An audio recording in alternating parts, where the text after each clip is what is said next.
1h, 7 minutos agora, hora certa em nome de Teresina Hall, que pertence ao grupo O Dia de Comunicação. Teresina Hall, uma das melhores casas de shows do Brasil. Agora o quadro Política de A a Z.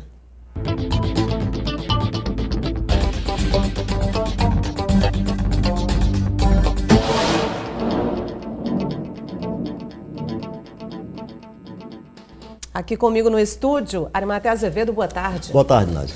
Arimatea Azevedo, você lembra que a última vez que nós entrevistamos aqui no estúdio o empresário Fábio Sérvio, ele deixou uma brecha, inclusive você deu uma costurada e disse que futuramente ele estaria sim trocando de partido. De fato, isso aconteceu. Ele saiu do PSL e filiou-se ao PROS e esse comunicado foi feito através das redes sociais. Inclusive, a gente tem um vídeo que foi postado numa rede social do empresário e a gente vai conferir agora. Eu sou Fábio Sérvio. Em 2018, eu enfrentei um dos maiores desafios da minha vida, que foi pela primeira vez ingressar no processo político brasileiro. Fui candidato a governador no estado do Piauí. Eu acredito que há uma necessidade forte de pensamentos novos, mudanças de postura e posicionamento. E é isso que a gente tenta trazer nesse momento. E esse desafio continua, e a partir de agora no PROS. Mas eu chego a uma casa que tem muito respeito e organizada, né, como eu conheço, um dos partidos que eu mais admiro no Brasil. E a gente está preparado para, em conjunto aqui com todo mundo, fazer um bom trabalho no Nordeste e no estado do Piauí. De renovação política principalmente, novas práticas, novas ideias, trazer esse sopro de mudança que o Brasil precisa. Tá, então, como eu disse, esse vídeo a gente inclusive visualizou também no Instagram do empresário Fábio Sérvio. Ou seja, foi antecipado aqui essa história, não é, Arimatea? Não, interessante, ele deixou bem nas entrelinhas, né? Tal, que quando ele disse assim, me lembro bem, que ele disse assim, o partido, avisar os nossos companheiros aqui em Teresina que o partido é o Brasil. Aí deixa o quê? Agora, o que você imagina? O PSL, em meio a essas confusões de candidatos laranja, então ele chegou aqui já com o Fábio Sérvio tinha acabado de chegar de Brasília. O Fábio está vivendo mais Brasília do que Teresina. E ele então deixou nas entrelinhas, e antes que terminasse, assim que terminou a entrevista, eu deixei claro que eles iam mudar de partido e já realmente estão rumando para o partido. Mas eu estou nesse momento aqui numa conversa, enquanto você passava a informação dele, que ele tinha passado nas redes sociais, ele está aqui me garantindo que terão mais 2 partidos no grupo ligado ao Bolsonaro. Mais ele 2 partidos? Deve ser mais. Devem aderir também ao PROS. É uma espécie assim, de dividir para ver se soma, né? Na verdade, dividir faz diminuir. Mas, e o que ele está colocando é de que a estratégia é dividir para somar, para conseguir mais adesões em torno do grupo formado pelo Bolsonaro. O que acontece? É insatisfação em relação ao PSL? Não. O que ele quer dizer é que ele sai do PSL, como todos vão sair. A estratégia aí é deixar o PSL. O PSL para o presidente vai ser passado. Eles querem fugir dessa história, desses escândalos, né? Bom, que aliás eu gostaria depois de conversar em outra oportunidade com relação a isso. Usaram mulheres, as mulheres que estão buscando o empoderamento, se deixando influenciar por esse tipo de patifaria. Impressionante. De 100 possíveis candidatos metidos com essa história de laranja, 99% mulheres. Eu estou surpreso com isso e um pouco decepcionado. Estamos. Você falou em presidente e eu lembrei, se não me engano, foi ontem que a gente comentou, lhe questionei o que está acontecendo com a gestão de Bolsonaro, que muito se esperava, inclusive, as primeiras ações na área da segurança. E eu lhe pergunto, Arimatea, a equipe de Sérgio Moro, o próprio ministro Sérgio Moro, não estão bem das pernas? Eu não quero ser essa ave agourenta de dizer que o Moro está começando a descer a ladeira. Mas você lembra que eu previ, na minha coluna, nas minhas redes sociais e aqui, eu previ, no mínimo, momentos constrangedores para o Sérgio Moro na equipe de Bolsonaro. Primeiro, pela diferença, Nájera, da diferença da função de juiz que ele era para de ocupante de cargo no Executivo. Olha, como juiz, ele não tinha chefe.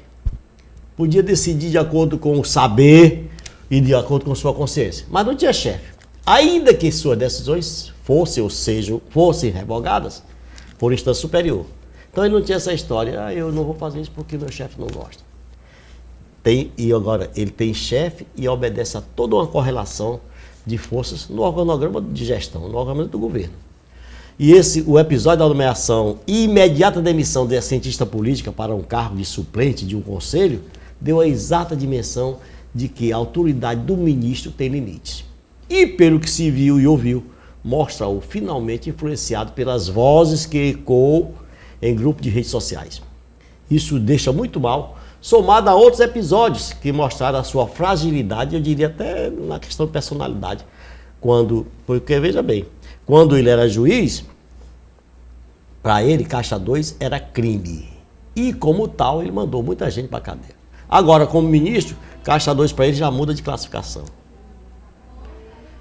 Olha, o episódio como o do senador Flávio Bolsonaro, cujo motorista ficava com parte do dinheiro dos seus funcionários quando ele era deputado lá no Rio de Janeiro, nesse episódio o Moro não achou nada, disse que era a coisa mais normal.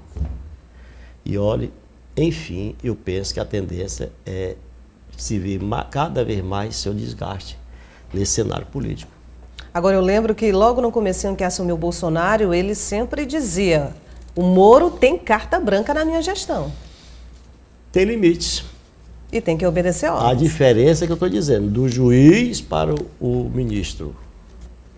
Bom, a gente falou agora há pouco da saída de Fábio Sérvio do PSL para o PROS. E olha só, a vereadora Graça Amorim garantiu, ela confirmou hoje a nossa equipe que vai deixar o PMB.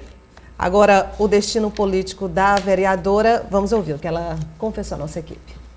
Criado em 2015, o nome de maior repercussão do partido PMB no Piauí é o da vereadora por Teresina Graça Amorim. Mas ela está deixando a sigla. Falta de apoio político. Foi ainda na pré-campanha para as eleições de 2018 que Graça Amorim manifestou seu desejo ao PMB de ser candidata ao Congresso Federal, disputando uma vaga de deputada lá em Brasília. Mas como não teve apoio do partido, sua tendência natural é deixar a sigla que preside a nível de Piauí. A decisão é irreversível e a presidência do diretório já foi entregue. Eu agradeço ao partido pela oportunidade, mas um partido que não conseguiu cumprir a cláusula de barreira agora nas eleições de 2018. E como a gente não teve condições de crescer o partido aqui, falta de apoio nacional e tudo mais, então a gente preferiu entregar ao diretório estadual, que estava sob a nossa direção. O próximo passo é deixar oficialmente o partido e buscar uma nova sigla, mais competitiva, que lhe dê força para chegar a Brasília. O destino mais provável é o PP, Partido Progressista. E os acordos já estão bem encaminhados. A gente tem recebido os convites, temos conversado com o senador Ciro, com o prefeito Firmino Filho, e a gente quer desembarcar lá no partido onde a gente tem essa possibilidade de concorrer de forma que a gente possa estar renovando o nosso mandato aqui na Câmara Municipal. Mesmo quem não tem quem não tem a ambição de disputar as eleições da Prefeitura em 2020, mas como ela disse, continuar com o pleito de vereadora, tem a ver nessa dança de partidos agora? Todo mundo já pensando em 2020? Ela pensa, na verdade, ela precisa de um partido para poder disputar a reeleição. O que acontece, Nájila, é que esses partidecos, os partidozinhos, os ditos nanicos, como é esse, recente, eles são válvula de escape para vereadores como a Graça Amorim fugir do quociente eleitoral com relação aos outros partidos grandes. Com a votação que ela teve pelo PMB, ela não se elegeria se fosse outro partido, um partido grande. Por isso fica caixando. E os partidos... Aliás, se diz mesmo que esses partidos são caça-níqueis.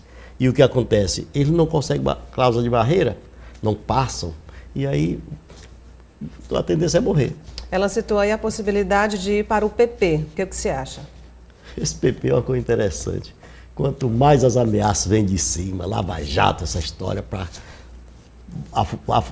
isolar o líder para bem longe daqui, esse povo vai para o PP. Eu não sei o que encanta tantos políticos do Piauí para entrar no PP. Bom, a expressão nacional com relação ao PP, a definição dessa sigla PP é muito ruim para o partido. Deixa eu falar agora de um assunto que você recentemente também abordou aqui, muito preocupante, com a situação do abandono de alguns prédios públicos, que inclusive eu citei que não é um problema exclusivo do Piauí, infelizmente. Mas tem algum prédio em especial preocupando muito agora, Arimateia? Você veja bem que não só do Piauí, porque eu acabei de me lembrar, aquele prédio onde funcionou a Previdência Social, que eu não sei, foi um órgão antes do INSS, ali na João Luiz Ferreira, ele está caindo. Volta e meia despenca uma janela lá na Praça João Luiz. E é do governo federal. Não serve para nada. Pensaram até de ser uma instituição do Banco do Brasil, cultural, e não foi para frente. E está caindo. Mas deixa eu colocar a história com relação a esses imóveis públicos que estão abandonados na área estadual. Agora me veio a informação, foi até me passada pelo Evaldo Sirico, de que o velho prédio da Rua Álvaro Mendes, onde funcionou, eu repeti aqui, a sede do TSE e um fórum criminal, no centro, na Rua Álvaro Mendes, pode passar de dono. O imóvel não tem registro no cartorário. E como tal, não tem dono, ou melhor, a própria Prefeitura de Teresina, por considerar terreno foreiro municipal, se acha sua dona.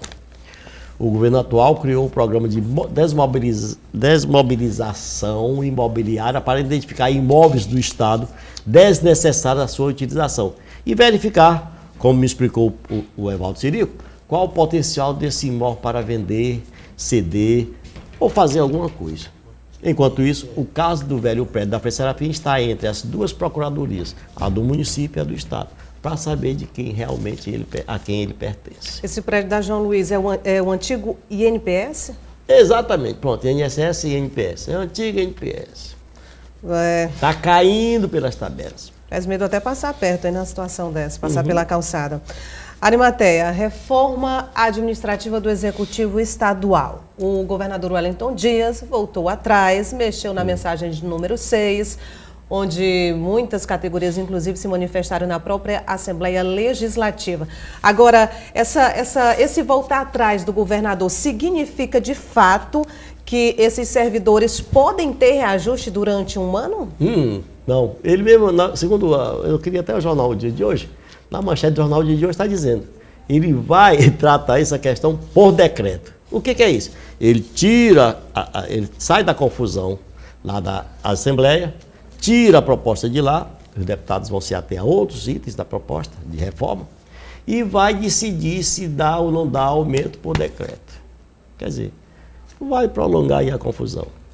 Mas eu já insisti aqui, disse dias atrás, ele se prepare porque vem greve sobre greve de todos os setores do funcionário público. E aí a pressão no governo com certeza vai ser grande. Exato.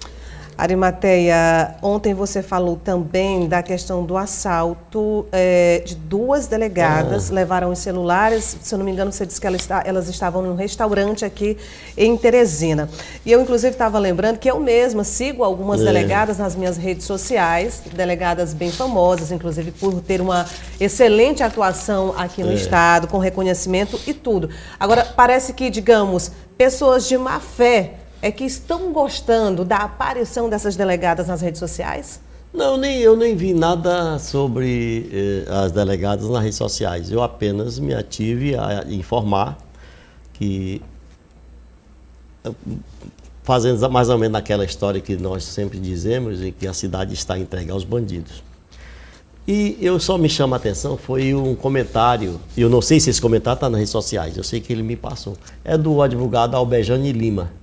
Ele diz assim, as delegadas atualmente quase todas são Nutella. Tem aquela história, raiz, Nutella, né? Então ele diz, as delegadas são quase todas Nutella. Pensam apenas em duas coisas, no salário e tirar fotos para o Instagram.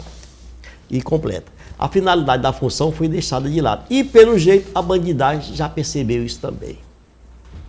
Eu não sei se você concorda com o Albejane Lima. Também não quero dizer que eu concordo, mas tem sentido. Eu queria só entender esse trecho que a bandidagem percebeu isso também. Ele diz assim, a finalidade da função, segundo ele, foi deixada de lado. E pelo jeito, a bandidagem já percebeu isso também. Consequentemente, deve aplaudir a exibição delas nas redes sociais. Porque, deixa eu colocar, é muito constrangedor. Olha, eu já fui assaltado uma vez, o cara botou o revólver bem apontando para o meu bolso. Eu tinha acabado de sair do banco, tirei o dinheiro e botei aqui. Ele me seguia desde o banco.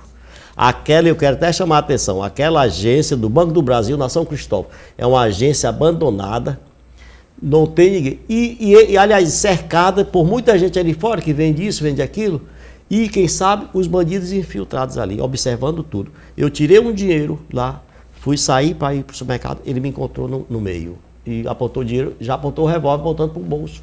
Sabia até onde eu tinha colocado o dinheiro. Então, é constrangedor para uma pessoa comum ser assaltada. Imagine a pessoa que é paga para combater o bandido. Levaram joia, levaram batons, levaram o celular. Aliás, na nota que me mandaram, levaram celular de última geração, um iPhone. Levaram tudo, alianças, anéis. Só não perderam os dedos. Por hoje é só, Arimateia.